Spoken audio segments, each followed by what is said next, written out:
शाह मंजिल में हर तरफ खामोशी का राज था, क्योंकि आज यहाँ पर या तो बहुत बड़ी खुशी मनाई जाने वाली थी या फिर गम। मगर अभी तक ये बात तय ना हुई थी, क्योंकि एमडी कैट का रिजल्ट आया ही नहीं था।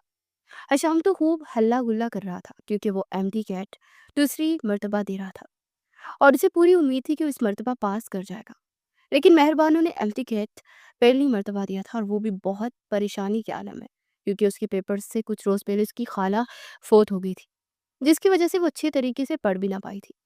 घर के सभी ड्राइंग रूम में बैठे इन दोनों बच्चों के लिए दुआएं कर रहे थे। ईशान बेटा, तुम भी कुछ पढ़ लो और दुआ कर लो अपने लिए कि इस बार तुम्हारा एंटीकेट क्लियर हो जाए, ताकि तुम एमबीबीएस करने के लिए जा सको। रेहाना बेगम ने बेटे को मोबाइल इस्तेमाल करते हुए देखकर कहा। वो खुद तो तस्वीर पढ़ पढ़ कर उन दोनों के लिए दुआएं कर रही थी, मगर उसे यूं देखकर उन्हें कुछ अच्छा नहीं लग रहा था। अम्मी, मुझे पूरा यकीन है कि इस बार मैं एमडी कैट क्लियर कर जाऊंगा, और आप देखिएगा, मेरे अच्छे से कॉलेज में एडमिशन भी हो जाएगा। हशाम मोबाइल इस्तेमाल करते हुए मसरूफ से अंदाज में बोला। वो अपने दोस्तों से चीट चैटिंग भी पर भी लगा हुआ था। उसके फ्रेंड ग्रुप में तो आग लगी हुई थी, क्योंकि उनके ग्रुप के 6 लड़कों ने इंट्री टेस्ट दिया था। बेटे की बात सुनकर वो भी खामोश हो गई और दिल ही दिल में दुआ करने लगी कि अल्लाह उसके यकीन को पूरा करे।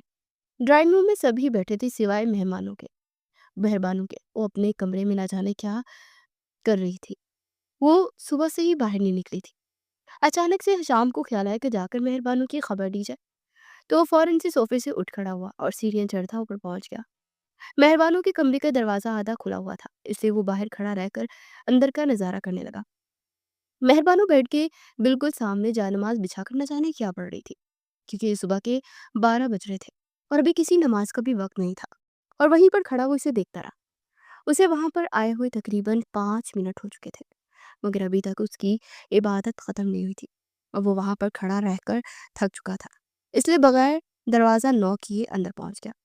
मेहरबानो तो इबादत में इतनी मगन थी कि उसने महसूस ही ना किया कि कोई उसके कमरे में आया। अब इसकी रिलैक्सिंग चेयर पर बैठा आंखें मूंद गया। उसने सर पीछे टिका दिया था और दिल ही दिल में ये दुआ कर रहा था कि अल्लाह, इस नकचड़ी का तो बिल्कुल भी एडमिशन ना हो। वो जानता था कि अगर एक बार में मेहरबानों का एडमिशन हो गया तो फिर घर में उसकी साख खराब हो जाएगी, क्योंकि वो तो दूसरी मर्तबा दे रहा था ना। शर्म नहीं आती? ये किस तरह आ गए हो मेरे कमरे में मुंह उठाकर? वो सलाम फेरते हुए उस पर दहाड़ी थी। वो जो आंखें मूंदे उसके लिए बदुआएं कर रहा था, फौरन से आंखें खोल ली और खबासत से मुस्कुरा दिया। अब वो इसे जला रहा था। उन दोनों के दरमियान कोई और रिश्ता हो ना हो, मगर दुश्मनी का रिश्ता बचपन से चला आ रहा था, जिसे वो दोनों पूरी ईमानदारी के साथ निभा रहे थे। मानो, मैडम, दुआओं से कुछ नहीं होता, पढ़ना भी पड़ता है। मुझे तो लगता है कि तुमने कुछ नहीं पढ़ा और अब दुआओं से ही इंट्री टेस्ट पास करना चाहती हो। वो तंजिया हंसी हंसते हुए बोला। उसकी बात पर महर जल भुन कर रह गई। उसे इस वक्त हशाम पर बेइंतहा गुस्सा आ रहा था, मगर वो जायनमाज पर वुजू में बैठी हुई थी, इसलिए उसे गाली न दे पाई थी, वरना तो वो एक दूसरे को दिल खोल कर गालियां दिया करते थे। हशाम, प्लीज चले जाओ यहाँ से। मेहरबानों ने खुद पर जब्त करके बस इतना ही कहा था, क्योंकि वो बहुत ज्यादा टेंशन में थी। वो किसी सूरत भी एम्प्टी कैट फेल ना करना चाहती थी। हालांकि एम्प्टी कैट उसने पहली बार तबा दिया था, मगर फिर भी उसे फेल होने से बहुत डर लगता था। वो बेचारी तो 2-3 दिन से मुसल्ले से ही ना उठी थी। चला जाऊंगा, लेकिन पहले मुझे तो ये बताओ कि कुछ ठीक भी लिखा था या नहीं। ये कहकर वो कहका लगा गया। अब वो इसे छेड़ने पर उतर आया था, और वो इसकी छेड़ने की वजह से आग बबूला हो गई थी और जायनमाज फोल्ड करके उठ खड़ी हुई, क्योंकि वो जानती थी क्यों ऐसे नहीं जाएगा। हाँ शाम, मुझे तो लगता है कि इस बार तुमसे नहीं हो पाएगा। मैं तो कहती हूँ कि पहले ही सब घर वालों को बता दो, वरना बाद में उन बेचारों के दिल टूट जाएंगे। वो भी अब पूरे मूड में आ गई थी और उसके जख्मों पर नमक छिड़कने लगी थी। ये ज्यादा मुझ पर तंज करने की जरूरत नहीं है। अच्छा, तुम अच्छी तरीके से जानते हो कि पिछली मर्तबा मेरा एमडी कैट क्लियर क्यों नहीं हो पाया था। वो अब सफाइयाँ देने लगा था, क्योंकि उसे बिल्कुल भी अच्छा नहीं लग रहा था कि उसे एमडी कैट क्लियर ना होने का ताना दे। ओह, मैं तो तुम्हारा बहाना भूल ही गई। लेकिन जो भी था, क्लियर तो नहीं हुआ था ना। वो अब भी इसे जलाने की भरपूर कोशिश कर रही थी, क्योंकि उसने भी इसे 2-3 दिन से जलील किया हुआ था। एक वही थी बेचारी जो अब तक ज़ब्त किए हुए थे, मगर अब उसके ज़ब्त का बंध भी टूट गया था। उसके जवाब पर तो हशाम तिल मिला कर रह गया। मेहरबानों के साथ-साथ घर के सभी लोग जानते थे कि इस वक़्त हिशाम का एक बहुत बड़ा एक्सीडेंट हुआ था और बड़ी मुश्किल से बचा था। इसलिए ही सही से पढ़ाई नहीं कर पाया था। मगर अब तो वो इसे ऐसे जला रही थी जैसे वो पढ़ाई में नकम्मा हो। छोड़ो पुरानी बातों को, तुम भी क्या याद रखोगे? मुझे तो लगता है कि आज भी तुम्हारा नहीं होने वाला। वो तंजिया हँसी हँसते हुए बोली। अब वो चुपचाप खड़ा था, क्योंकि वो भी कहीं न कहीं डरने लगा था। हालाँकि उसका टेस्ट बहुत अच्छा हुआ था, लेकिन मेहरबानों की बातों से वो भी कश्मकश में आ गया था। वो जानता था कि एमडी कैट पास करना उसके लिए ज़िंदगी मौत का मसला है, क्योंकि उसके बाबा ने सख्ती से कह दिया था कि अगर इस बार उसने एमडी कैट क्लियर ना किया, तो इसकी सारी सहूलियत वापस ले लेंगे। शाह फैमिली में सभी मर्द हजरात डॉक्टर थे और औरतें हाउसवाइफ। इसलिए वो अपने बच्चों को डॉक्टर बनाना चाहती थी, क्योंकि शाह फैमिली डॉक्टर फैमिली के नाम से भी मशहूर थी। और वो जानते थे कि उनके बच्चे भी उनके ही नक्शे कदम पर चले। और वो बेचारे चल भी रहे थे, मगर अभी तक अपने अपनी मंजिल पर नहीं पहुंचे थे। हशाम आगे बढ़ा और मेहरबानों का बाजू दबोच लिया। चूजी, जितना उड़ना है ना उड़ लो, एक मर्तबा रिजल्ट आ जाए फिर मैं तुम्हें बताऊंगा। वो बकायदा तौर पर गुस्से में आ गया था और उसकी आंखों के साथ साथ उसकी नाक भी बकायदा तौर पर लाल हो रही थी। महर को अपनी कलाई पर बहुत ज्यादा दर्द महसूस हुआ और दर्द की वजह से उसकी आंखों में नमी भी तैरने लगी। मगर वो मुंह से कुछ ना बोली और नम आंखों से उसे घूरने लगी, जैसे अभी खा जाएगी। लेकिन फिर भी हशाम ने उसका हाथ नहीं छोड़ा, क्योंकि वो गुस्से से पागल हो रहा था। बेशक उसने महर की बातों का जवाब दे दिया था, लेकिन वो इसे आग लगाने में कामयाब हो गई थी। हशाम, छोड़ो मेरा हाथ, वो बोली तो उसकी आवाज गीली थी। हालांकि ये पहली मर्तबा ना था, पहले भी वो इसे इसी तरह ही तंग किया करता था, मगर इस बार उसकी आंखें भर आई, क्योंकि वो बहुत ज्यादा टेंशन का शिकार थी और फेल होना उसके रिकॉर्ड में नहीं था। हशाम ने उसे ना छोड़ा और उसके चेहरे पर मुस्कुराहट, जो सिर्फ और सिर्फ तंज की वजह से आई थी, मजीद गहरी हो गई। मेरी दुआ है कि इस बार आपका टेस्ट क्लियर नहीं होगा। अगर हो भी गया तो एक बहुत बुरे कॉलेज में आपका एडमिशन होगा। वो अब मुंह भर भर के बद्दुआएं दे रही थी। एक मर्तबा फिर से उसकी बद्दुआ सुनकर वो आपे से बाहर हो गया था। मिस मेहरबानो, क्या आपकी काली जुबान है जो आप इतने यकीन के साथ मुझे बद्दुआएं दे रही हैं? इस बार वो तंज भरे लहजे में बात कर रहा था। उसे जिंदगी में पहली बार उसे आप कहा था, और वो भी गुस्से के बायस। अगर मेरी जुबान की वजह से तुम फेल होते हो तो है मेरी काली जुबान। मैं खुद मानती हूँ कि मेरी जुबान काली है। वो तेज में आकर बोले जा रही थी और उसे कुछ इल्म नहीं था कि आखिर वो क्या कह रही है।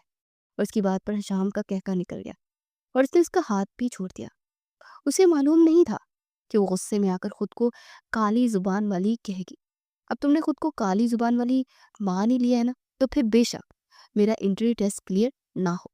वो हंसते हुए कहने लगी। अब मेहरबानों का एहसास हुआ कि वो क्या कह रही है। इससे पहले कि वो मेज पर पड़ा मेटल का गुलदान उठाकर उसके सर पर मारती, वो वहां से भाग गया और वो छोटे बच्चों की तरह हाथों में चेहरा छुपाए बेड के किनारे बैठकर रोने लगी। अब उसे खौफ महसूस हो रहा था कि न जाने आगे क्या होने वाला है। उनका रिजल्ट आने में बस 3 घंटे ही रह गए थे और ये 3 घंटे उसके लिए एक आग का दरिया थे, जिसमें से उसे गुजर कर जाना था। मेहरबानो जी, आपको बेगम साहिबा दोपहर के खाने पर नीचे बुला रही है।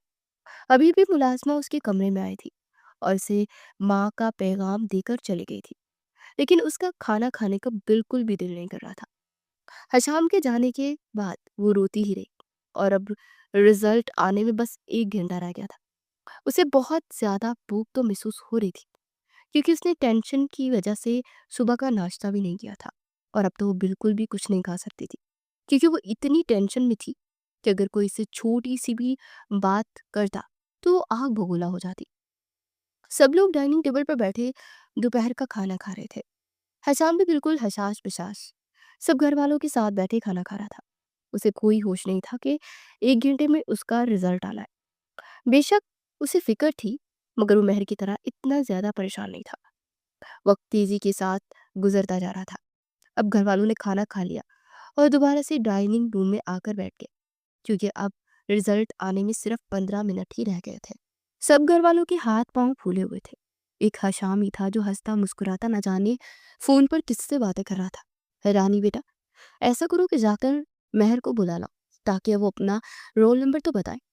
रास्ता बेगम मुलाजमा को बेटी को बुलाने के लिए भेज रही थी क्योंकि अब रिजल्ट अनाउंस होने ही वाला था। थोड़ी देर में ही रानी महर को उसकी माँ का पैगाम देकर वापस आ गई, लेकिन महर अभी तक नहीं आई थी। अब रिजल्ट अनाउंस होने में बस 2 ही मिनट रह गए थे। अचानक से हिशाम की निगाह सीढ़ियों पर पड़ी तो वहां से महर आती दिखाई दी। वो इतनी आहिस्ता चल रही थी कि जैसे अभी जमीन पर गिर पड़ेगी। उसकी हालत देखकर तो हिशाम अंदर ही अंदर खुश हो रहा था। उसे ऐसा लग रहा था कि जरूर महर ने टेस्ट अच्छा नहीं दिया, इसी वजह से वो इतनी परेशान हो रही है। हालांकि वो बिल्कुल गलत सोच रहा था। महक का टेस्ट बहुत अच्छा हुआ था और वो बस वैसे ही टेंशन ले रही थी। महर के हाथ में उसकी रोल नंबर स्लिप भी थी जिस पर उसका रोल नंबर लिखा हुआ था। उसने चुपचाप आकर वो स्लिप माँ के हवाले कर दी और खुद उनके साथ लगकर सोफे पर बैठ गई। वो ऐसी डरी सहमी हुई थी कि जैसे बहुत बुरा होने वाला हो। रास्ता बेगम ने उसकी स्लिप कशाम के हवाले कर दी क्योंकि उसी ने ही मोबाइल रोल नंबर डालकर रिजल्ट देखना था। जैसे ही शाम के हाथ में उसकी रोल नंबर स्लिप आई तो उस पर उसकी तस्वीर देखने लगा। हालांकि वो तस्वीर ब्लैक एंड वाइट थी, मगर उसे पागलों की तरह बस देखे ही जा रहा था। बेशक वो एक दूसरे से जितना भी लड़ते थे, लेकिन अंदर ही अंदर वो एक दूसरे को चाहते भी थे। लेकिन आज तक तो उन्होंने इजहार नहीं किया था क्योंकि उन्हें तो लड़ाई झगड़ों से ही फुर्सत नहीं मिलती थी। बेटा आप चेक करो, टाइम तो हो गया है। रेहाना बेगम फिक्रमंदी से बेटी को कहने लगी क्योंकि उन्हें अपने बेटे के रिजल्ट की बहुत ही ज्यादा टेंशन थी। हशाम की तरफ से टेंशन वो ले रही थी। अम्मी, अभी 2 मिनट रहते हैं और आप तो जानती हैं कि पूरे टाइम पर ही रिजल्ट अनाउंस होगा। वो मसरूफ से अंदाज में घड़ी पर वक्त देखते हुए बोला और उसके चेहरे पर बिल्कुल परेशानी या टेंशन नहीं थी। न जाने वो किस मिट्टी का बना हुआ था। उसे यूं रिलैक्स बैठा देख महर को भी टेंशन होने लगी थी। वो सोच रही थी कि अगर हशाम का एंट्री टेस्ट क्लियर हो गया और उसका ना हुआ तो वो फिर क्या होगा। यही सोच सोच कर उसे हाल होल उठ रहे थे क्योंकि वो अच्छी तरह जानती थी कि अगर वो रह गई और हशाम पास हो गया तो वो फिर किसी को मुंह दिखाने के काबिल नहीं रहेगी। हशाम अब अपना रोल नंबर बोर्ड की वेबसाइट पर डाल रहा था। इस बार उसके हाथ पहली मर्तबा कांप रहे थे। बेशक वो खुद को जितना भी मजबूत जाहिर कर रहा था, लेकिन रोल नंबर लिखते वक्त उसके हाथ बुरी तरह कांप रहे थे। उसके कांपते हाथों की कोई भी ना देख पाया था कि उसने अपने दोनों घुटने खड़े करके सोफे पर ऊपर रखे हुए थे और घुटनों के ऊपर ही अपना मोबाइल रखा हुआ था। अचानक से उसने जोश के मारे एक चीख मारी, फिर वो जल्दी से उठकर अपनी माँ की तरफ आया और उसके गले लग गया। उसके इस अंदाज पर सब समझ गए कि इस बार उसका रिजल्ट क्लियर हो गया है। अम्मी, मेरी प्यारी अम्मी, आपको बहुत बहुत मुबारक हो, मेरा टेस्ट क्लियर हो गया। वो खुशी से फूले ना समा रहा था और महर बेचारी अभी भी डरी सहमी बैठी थी क्योंकि अभी उसका रिजल्ट नहीं देखा गया था।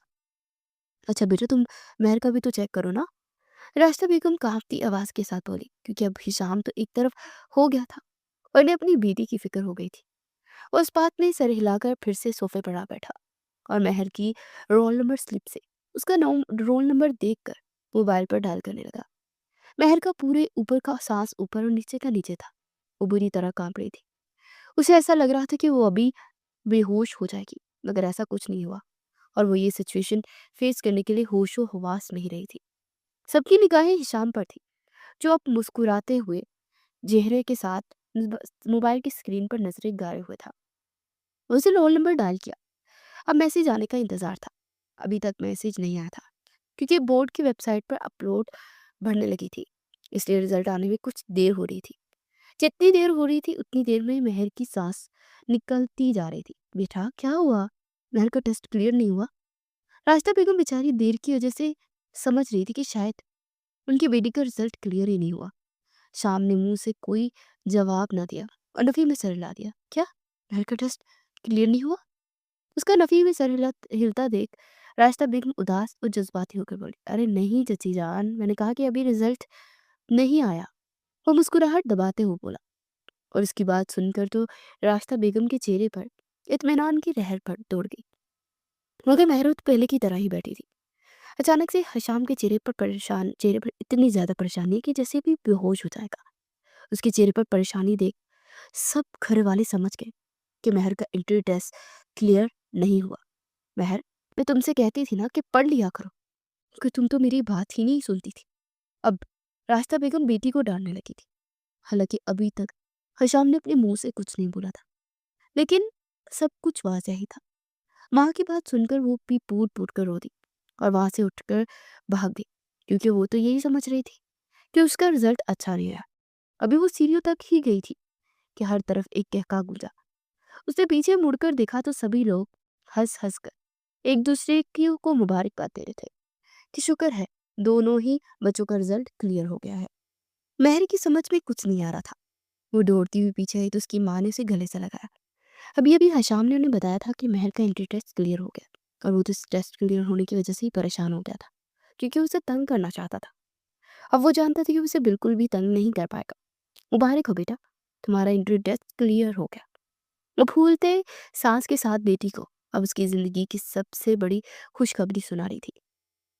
माँ के मुंह से ये सुनकर वो फौरन से महर की आंखों से आंसू निकल आए, मगर ये आंसू शुक्रगुजारी के थे जो वो दिल ही दिल में अपने रब से कर रही थी। हशाम अपने मुंह फुलाकर बैठा था। उसने महर को मुबारकबाद भी नहीं दी थी, और वैसे भी उसका रिजल्ट आने पर महर ने भी उसे मुबारकबाद नहीं दी थी, इसलिए ही शायद वो चुप करके बैठा था। रानी, जल्दी से जाओ और फ्रिज से ना मिठाई लेकर आओ। मैंने पहले ही मिठाई मंगवा कर रख दी थी, क्योंकि मुझे पूरा यकीन था कि मेरे बच्चे जरूर ही ये इम्तिहान पास कर लेंगे। रजिया बेगम खुशी से मुस्कुराते हुए चेहरे के साथ बोली थी। वो इस घर की बड़ी थी और उन्हें सबसे ज्यादा खुशी हो रही थी, क्योंकि उनके बेटों का ख्वाब पूरा हो गया था। रजिया बेगम की बात सुनते रानी भाग कर किचन की तरफ चली गई, और जब वो वापस आई तो उसके हाथ पे मिठाई की 2 प्लेट्स थी, जिस पर किस्म किस्म की मिठाइयाँ रखी हुई थी। अब सब लोग मुंह मीठा कर रहे थे। हालांकि रजिया बेगम शुगर की मरीजा थी, मगर इस वक्त वो इतनी खुश थी कि उन्होंने पूरा गुलाब जामुन खा लिया था। शाम बेटा, ये चेक करो तुम दोनों का एडमिशन किस कॉलेज में हुआ है। मैं तो दुआ करती हूँ कि तुम्हारा अपने ही शहर में हुआ हो, इस तरह तुम दोनों को आने जाने में मसला नहीं होगा। रास्ते बेगम हशाम से अब सिटी देखने का बोल रही थी। चाची की बात सुनकर वो भी फिर से मोबाइल पर झुक गया, क्योंकि रिजल्ट की खुशी में उसने तो ये तो देखा ही नहीं था कि आखिर उनका एडमिशन कहाँ हुआ है। एक मरतबा फिर से उसके चेहरे पर परेशानी आ गई। वो सोच भी नहीं सकता था कि किस्मत उसके साथ ये खेल भी खेलेगी। उन दोनों का एडमिशन लाहौर की बजाय असला इस्लामाबाद हुआ था, और वो भी एक ही मेडिकल कॉलेज में। यही सोच सोच कर उसे गुस्सा आ रहा था। उसे पता था कि अब उसे महर को अपने साथ ही ले जाना पड़ेगा। क्या हुआ बेटा, क्या एडमिशन लाहौर में नहीं हुआ? इस बार रेहाना बेगम बोली थी, क्योंकि वो बेटे का परेशान चेहरा देखकर ही समझ गई थी कि उनका एडमिशन इनके शहर में नहीं हुआ। अम्मी, एडमिशन इस्लामाबाद मेडिकल कॉलेज में हुआ है। वो दबे लफ्जों में कह गया था, क्योंकि उसमें इतनी हिम्मत नहीं थी कि वो महर के बारे में भी बता सके। बेटा, महर का भी तो देखो ना, किसका कहाँ हुआ है। रास्ते बेगम मुंह में बर्फी का टुकड़ा डालते हुए बोली। वो जो पहले ही देख चुका था फौरन से जवाब दे दिया। महर का भी उसके साथ इस्लामाबाद की यूनिवर्सिटी में ही हुआ है। शाम की बात सुनकर सभी बड़े बहुत ज्यादा खुश हुए, क्योंकि इनकी दिली ख्वाहिश थी कि वो एक साथ रहें, ताकि वो एक दूसरे का ख्याल रख सके। मगर उन्हें पूरा यकीन ना था, क्योंकि ये तो किस्मत की बात थी। लेकिन अब किस्मत ने उनका साथ दे दिया था। सभी बहुत ज्यादा खुश और निहाल हो रहे थे, मगर वो दोनों मुंह फुलाए बैठे थे। अभी जलाद के साथ रहना पड़ेगा। या अल्लाह, ये मैंने आपने कहाँ फंसा दिया मुझे।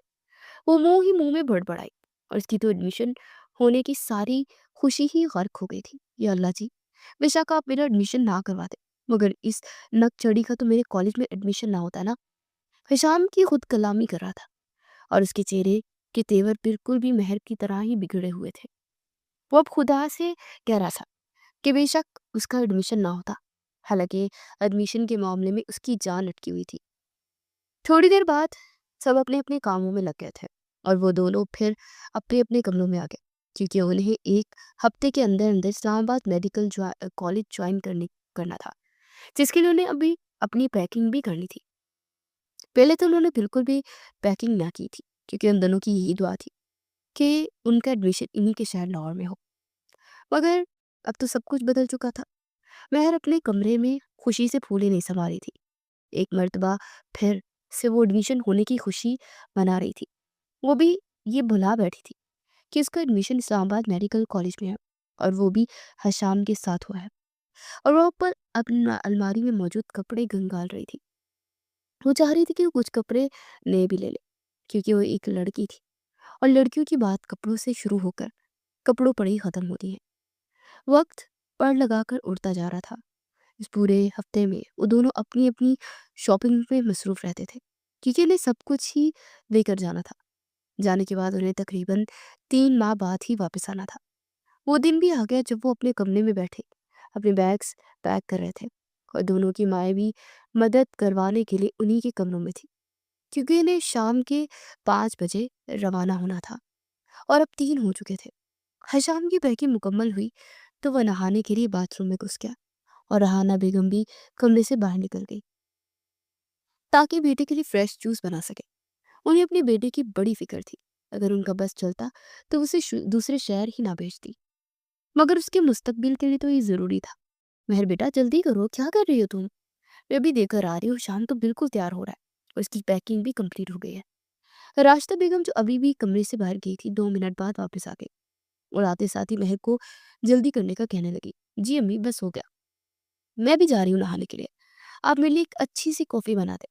वो बैग की जिप बंद करते हुए उठ खड़ी हुई और पाँव में चप्पल घसीट कर बाथरूम की तरफ बढ़ गई। बेटी की फरमाइश सुनकर तो राशिदा बेगम गुस्से में आ गई, क्योंकि ये गर्मियों के सख्त दिन थे। उन्हें गर्मी में काफ़ी पीने का कह रही थी। वो नशे की हद तक कॉफ़ी को इस्तेमाल करती थी, जिसकी माँ को बिल्कुल भी पसंद नहीं था। वो इसके कमरे से तो निकल गई, मगर उन्होंने सोच लिया कि उसके लिए कॉफ़ी नहीं बल्कि कुछ और ठंडा बनाएगी। थोड़ी देर के बाद अंदर ही वो दोनों अपने अपने बैग्स के साथ नीचे आ गई और अब घर वालों की दुआएं ले रही थी। आज शाम मंजिल में ईद का समा था। घर के मर्द भी मौजूद थे, क्योंकि आज उन्होंने अपने बच्चों को जिंदगी के एक नए सफर पर रुखसत करना था। हशाम, तो मेरी बात गौर से सुन लो। वहां पर जाकर महर को बिल्कुल भी तंग नहीं करना और उसका पूरा पूरा ख्याल रखना है।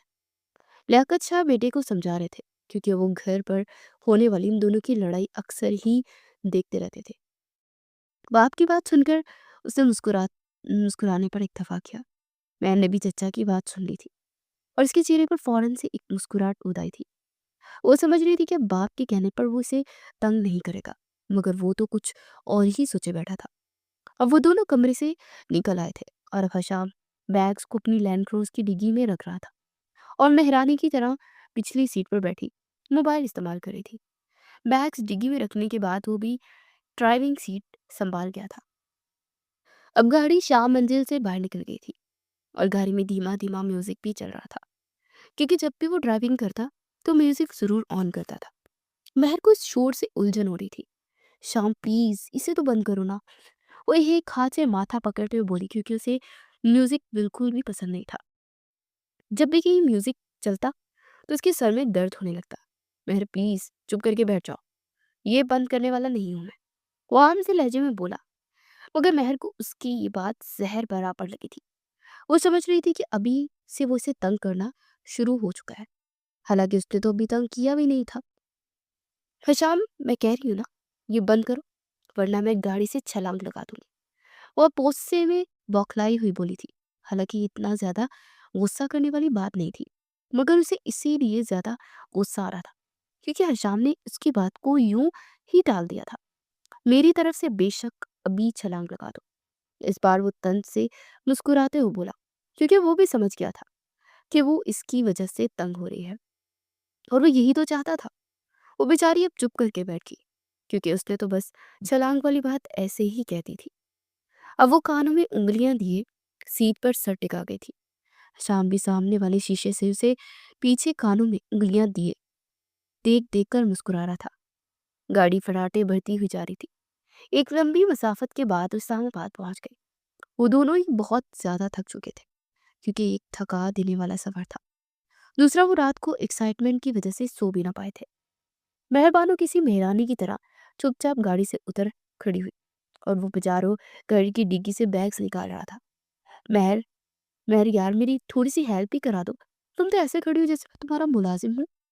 वो बैग को गाड़ी की डिग्गी से बाहर निकालते हुए बोला, मगर मेहर ने मुस्कुराने के सिवा और कुछ ना किया। और वो अपनी जगह से हिले तक नहीं। उसकी इस हरकत पर शाम को गुस्सा आया और उसने अपना बैग निकाल कर डिग्गी बंद कर दी। और उसकी ये हरकत देखकर महर भी आग बबूला हो गई। वो पैर पटकती हुई आगे बढ़ी और खुद ही डिग्गी खोलकर अपना बैग निकालने लगी। उससे बैग निकाला नहीं जा रहा था क्योंकि बैग बहुत ज्यादा बड़ा था। उसमें न जाने क्या क्या ठूंस कर रखा गया था। शाम अब थोड़े फासले पर खड़ा उसे देख देख कर मुस्कुरा रहा था। जब वो बैग निकालने में नाकाम हो गई तो मिन्नत तलब नजरों से शाम की तरफ देखने लगी। वो भी कुछ कहे बिना ही उसकी तरफ आया और फटाफट बैग निकालकर उसे दे दिया। बैग निकालने के साथ साथ उसने एक तंजिया मुस्कुराहट भी महर की तरफ उछाल दी थी, जैसे साबित कर रहा हो कि उसके बगैर कुछ भी नहीं कर सकती। ज्यादा इतराने की जरूरत नहीं है। जब 2 रोटियां खाओगे तो फिर इतनी ताकत तो आएगी ना।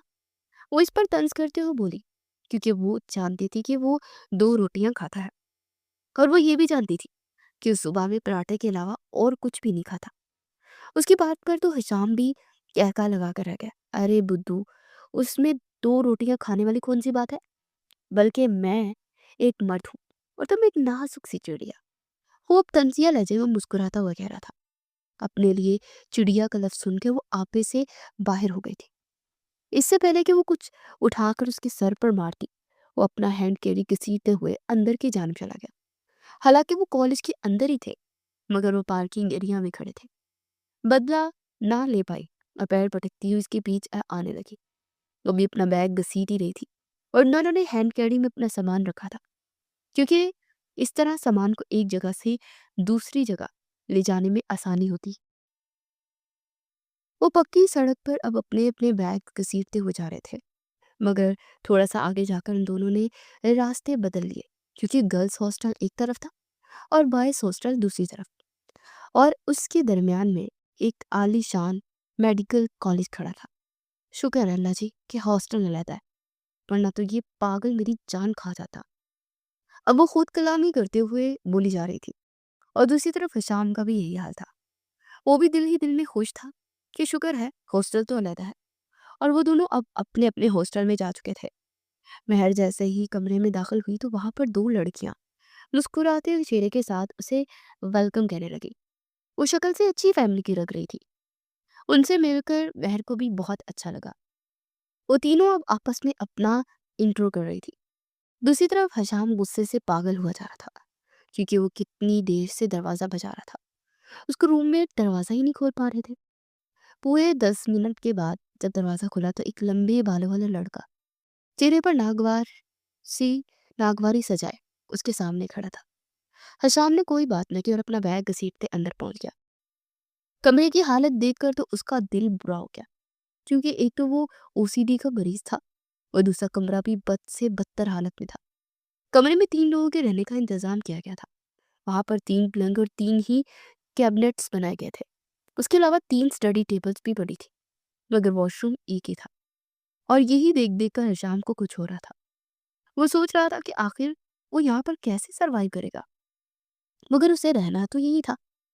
अब वो अपने बैग से चीजें निकाल निकाल कर कैबिनेट्स में रख रहा था, और वो 2 लंबे बालों वाला लड़का अपने पलंग पर बैठा हंस हंस कर किसी से मोबाइल पर बात कर रहा था।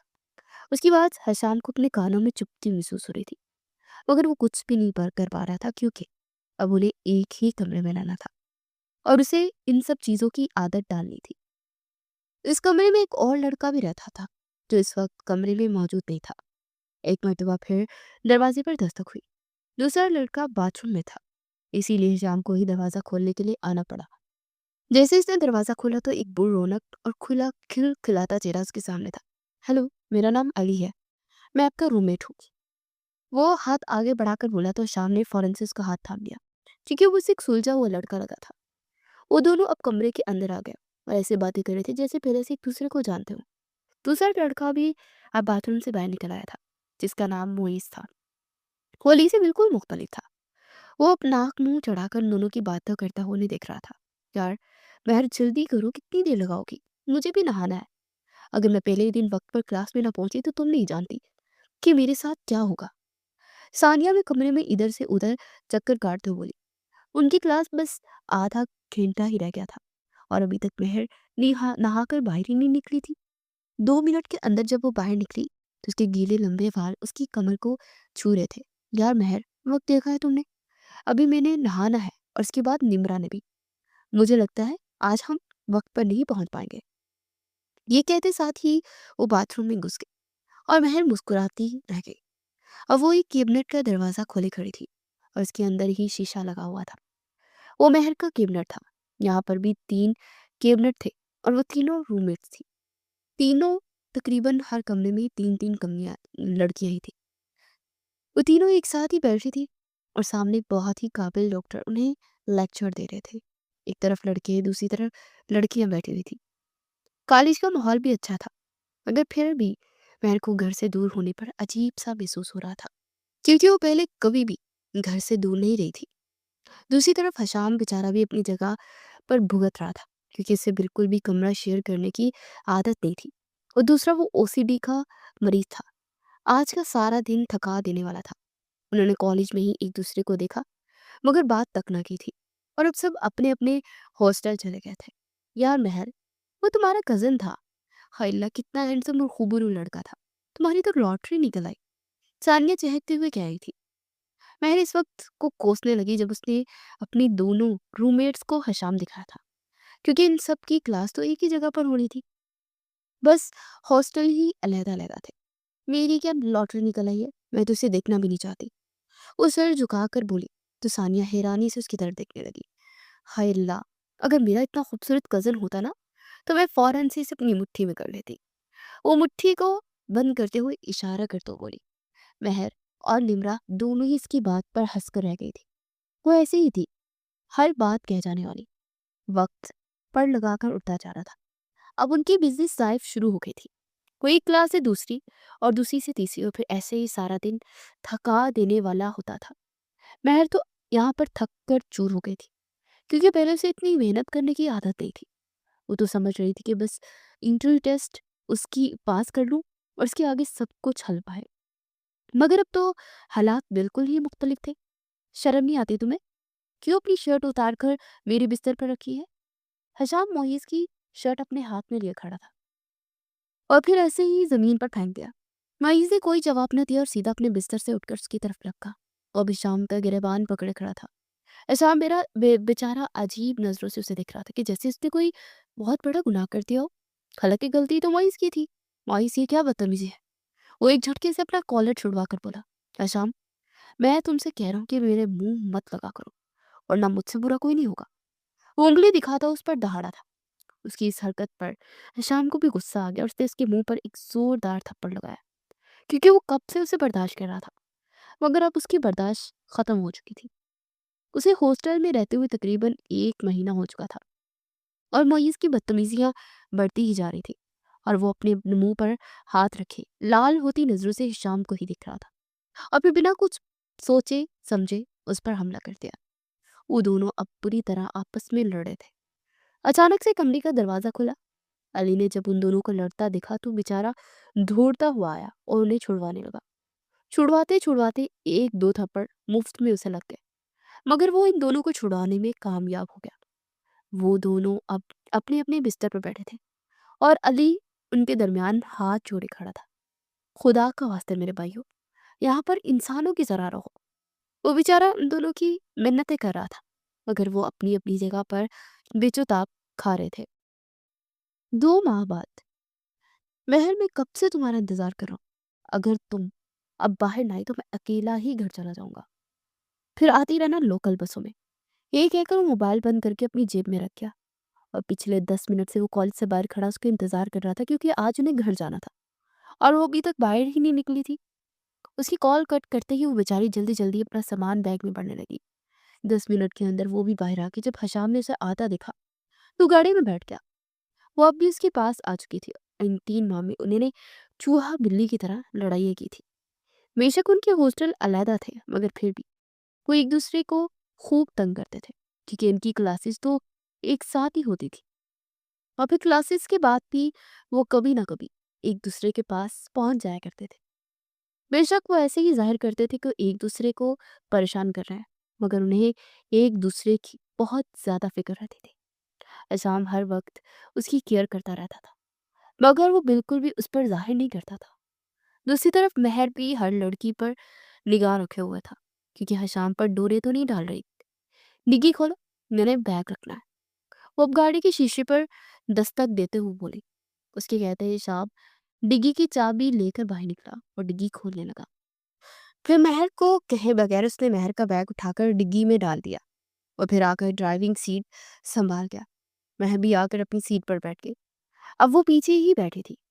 हालांकि शाम का दिल चाह रहा था कि वो उसके साथ आगे बैठे, मगर वो ना कह पाया, क्योंकि वो कभी भी एक दूसरे से ऐसी कोई बात ना करते कि जिससे उनके जज्बात आया हो, या शायद वो खुद ही अपने जज्बात से अनजान बन रहे थे। गाड़ी अब कॉलेज से निकल चुकी थी और हशाम बहुत ज़्यादा रेस ड्राइविंग कर रहा था, क्योंकि वो रात होने से पहले घर पहुंचना चाहता था। महर बहुत ज़्यादा थकी हुई थी और वो पिछली दोनों सीटों पर टांगे फैलाकर सो गई थी और वो बेचारा ड्राइविंग करने लगा। मैडम साहिबा उठ जाएं, घर आ गया है। वो गाड़ी से बाहर निकलकर उसकी तरफ के शीशे पर हल्के हाथ के से दस्तक दे रहा था। उसकी बात सुनकर वो हड़बड़ा कर उठकर बैठी। उसे बहुत गहरी नींद आई थी और सारा रास्ता सोती रही थी। उसके कहने पर वो जल्दी से बाहर निकल आई। हालांकि शाम ने तंज के लहजे में कहा था, मगर फिर भी वो खुद को मैडम समझ रही थी और एक अंदाज से इतरा कर बाहर निकल आई। उस इन दोनों डिग्गी से अपने अपने बैग भी न लिए और अंदर की तरफ भाग गए, क्योंकि वो घर वालों से मिलने के लिए बेताब थे।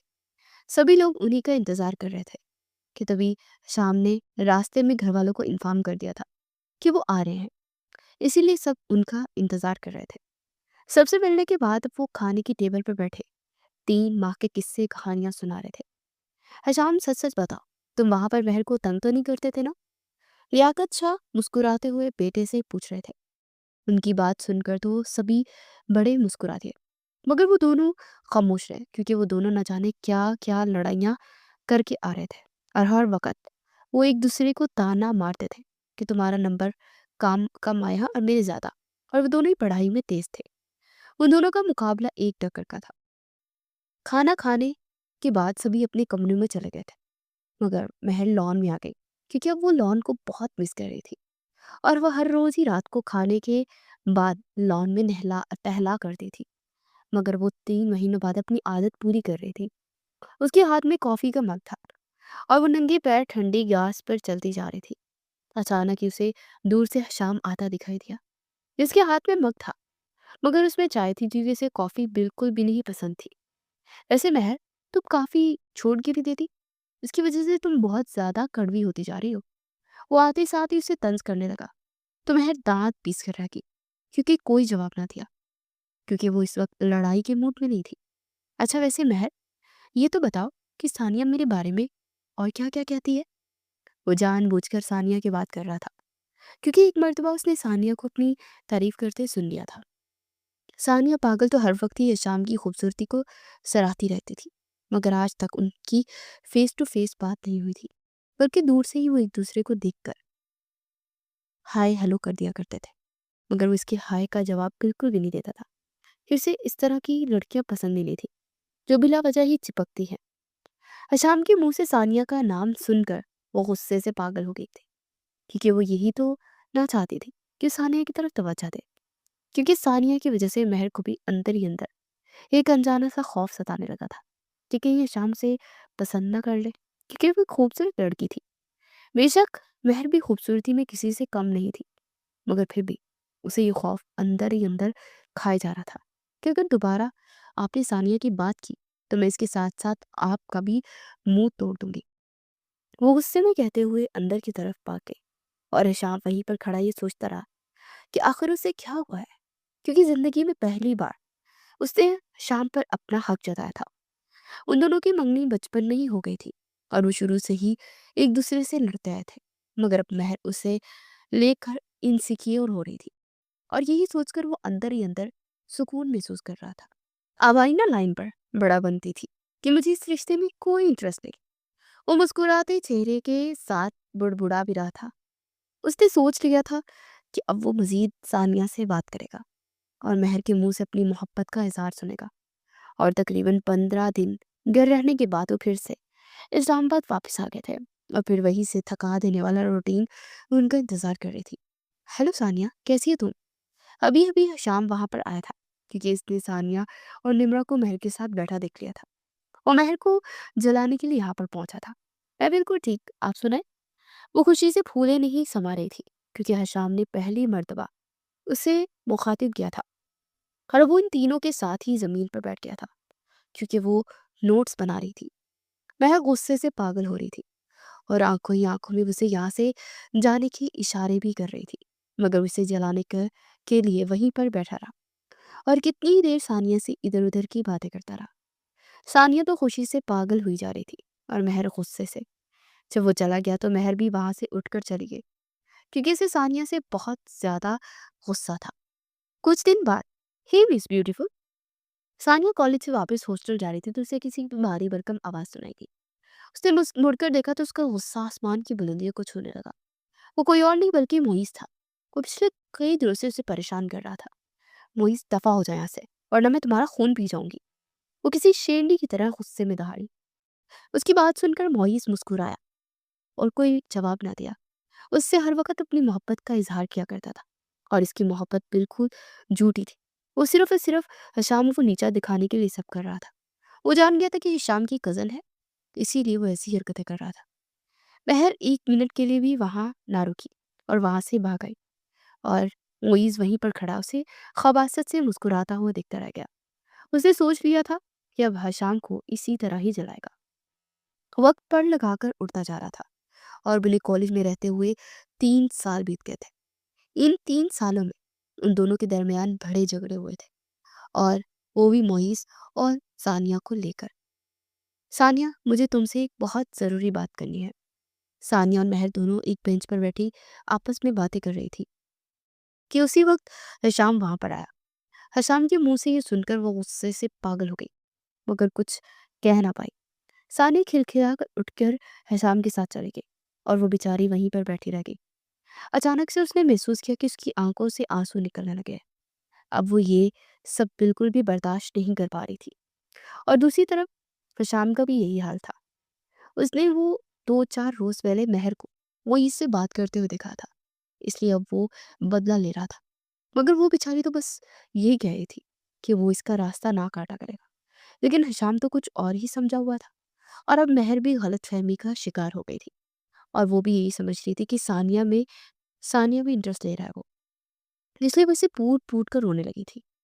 कितनी देर वो वहीं पर बैठी रोती रही और फिर अपना सामान समेट कर कमरे में आ गई और वहां पर भी उसे चैन नहीं आ रहा था क्योंकि अभी तक सानिया वापस ही नहीं आई थी।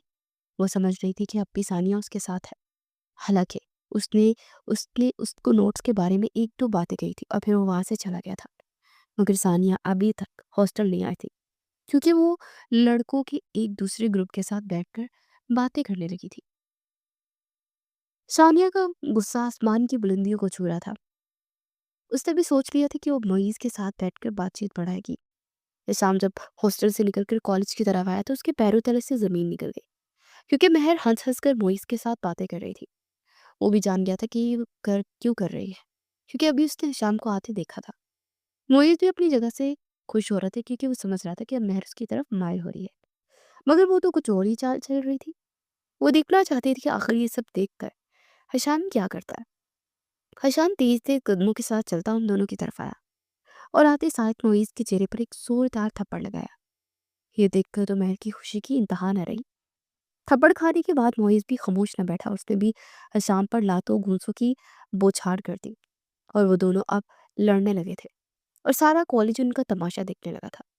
अब महर भी आंसू बहाने लगी थी क्योंकि वो ये सब नहीं चाहती थी। वो बार बार उन्हें रोक रही थी मगर वो दोनों इसकी बात नहीं सुन रहे थे। फिर कॉलेज के कुछ लड़के आए और उन्हें एक दूसरे से छुड़वाया।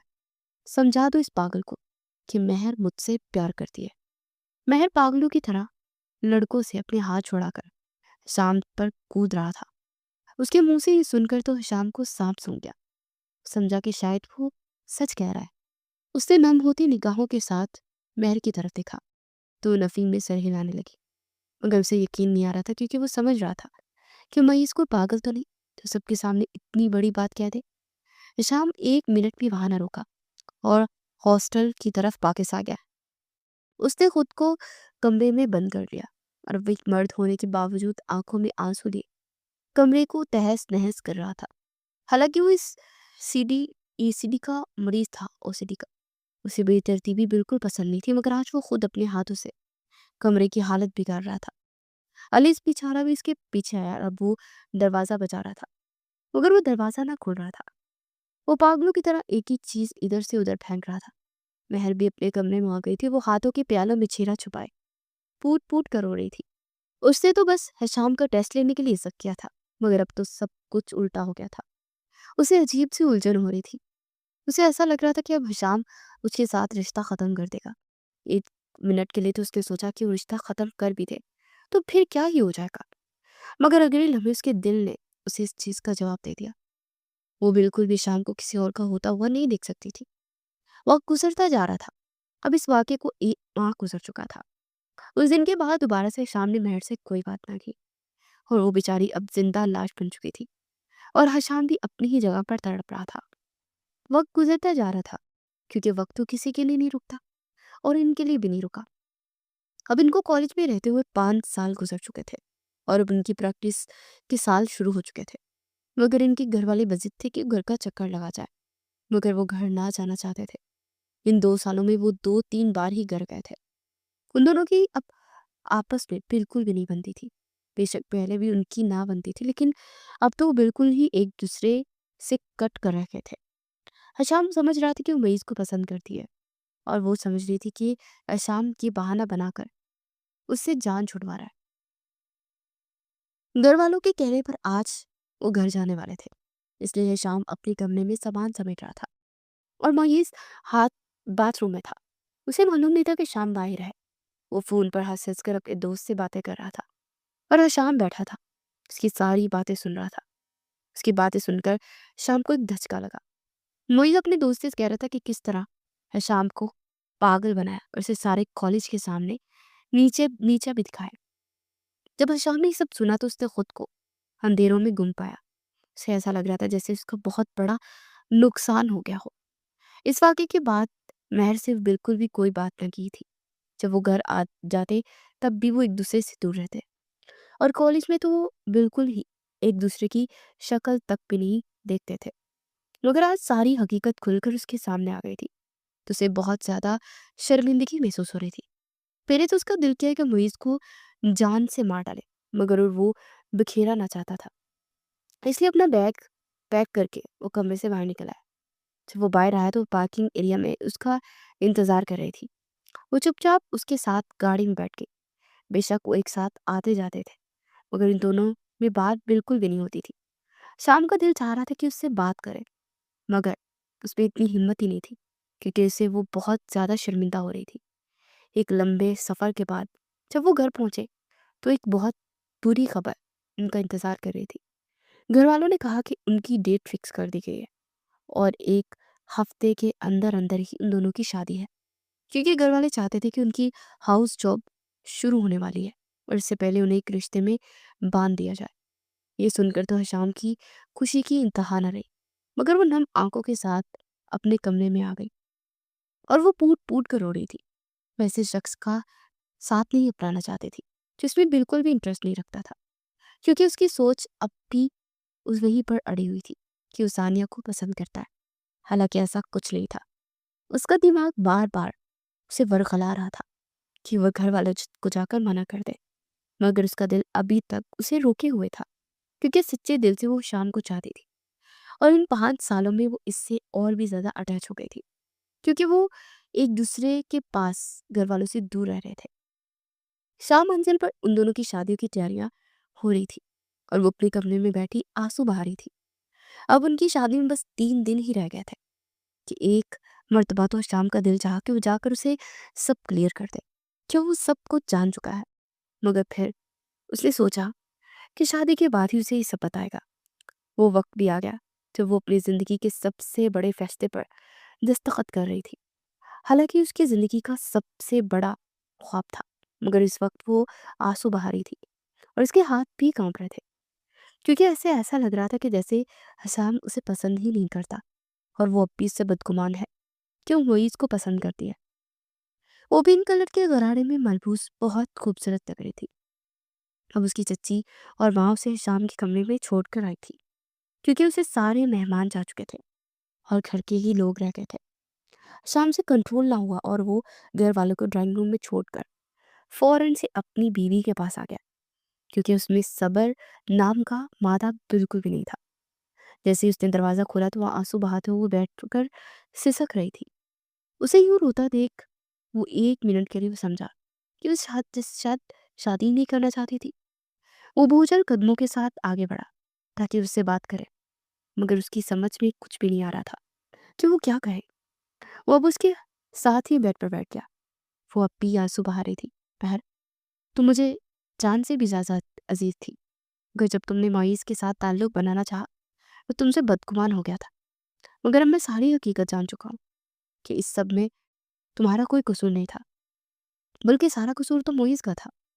वो अब हिम्मत करके अपनी मोहब्बत का इजहार के साथ साथ उसे जस्टिफाई भी कर रहा था।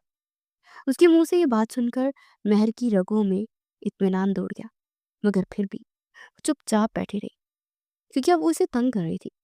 वो बहुत खुश थी क्योंकि शाम के मुंह से मोहब्बत का लफ्ज सुनकर वो हवाओं में उड़ने लगी थी। महर, मुझे सच सच बता दो, तुम मुझे चाहती हो या नहीं, वरना मैं अभी सानिया के पास चला जाऊंगा। अशाम ने नेट की घूंघट के अंदर से उसकी मुस्कुराहट देख ली थी, इसीलिए उसे सानिया का नाम लेकर छेड़ रहा था।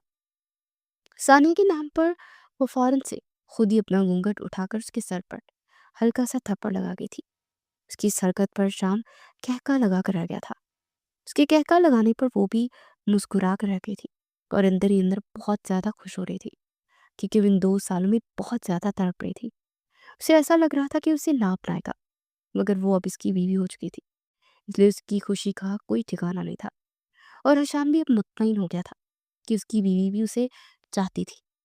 वक्त बड़ी तेजी के साथ गुजरता जा रहा था और अब भी वो दोनों एक साथ इस्लामाबाद कॉलेज हाउस जॉब कर रहे थे, मगर अब फर्क ये था कि वो एक दूसरे के हो चुके थे। वो 1 मिनट भी एक दूसरे से जुदा ना होते। उन्होंने अपना कमरा भी करवा लिया था, क्योंकि अब वो मियाँ बीवी थे और कॉलेज वालों को कोई भी एतराज नहीं था। वो दोनों एक दूसरे की कुर्बत में खुश रहने लगे थे। शाम तो उसे पाकर बहुत ज्यादा खुश था, क्योंकि शादी के बाद वो एक सुगर और समझदार लड़की साबित हुई थी।